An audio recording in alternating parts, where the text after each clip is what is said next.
या या या या या. हे काय तुमची बहीण? अरे पण काय झालं? अरे काही कामं नाही, काही नाही, नुसतं डोकं दुखत आहे. हे जेव्हा देवा अक्कल वाटत होते तेव्हा होती कुठे? काय बोलता जवाई? देव अक्कल वाटत होतं तेव्हा तुमच्याशी लग्नाच्या 7 फेरे घेत होते ना ते. हे प्रभू. काय टेन्शन घेऊ नका. या निवांत बसा, जेवण वगैरे करा, मटण वगैरे आहे, खाऊन जा बढिया. नाही, मला काही जेवण वगैरे नाही करायचं आहे. फक्त पाणी घेईन फक्त मी 1 गिलास. बरं बरं बरं, या बसा बसा.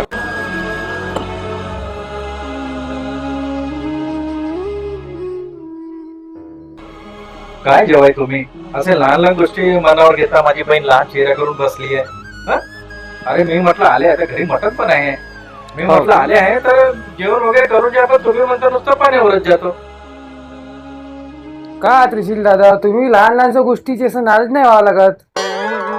हे एवढी सगळी व्यवस्था आहे इथं. आता जाऊ दे. आता आमचा गिलास कुठे आहे आता? म्हणजे राग गेला वाटतं तुमच्या? अरे वा, असं पाहिजे जेवाय. घ्या, वडे पापड बिलकुल लिंबू, बिलकुल घ्या, सगळंच घ्या. आहे. हा खाऊन तो भाऊ खाण्यासाठी जन्म आपला. अरे प्रज्ञा, जेव्हा गिलास आण. झाला, राग निवडला. आणि कुठे गेली आपली वैभवी?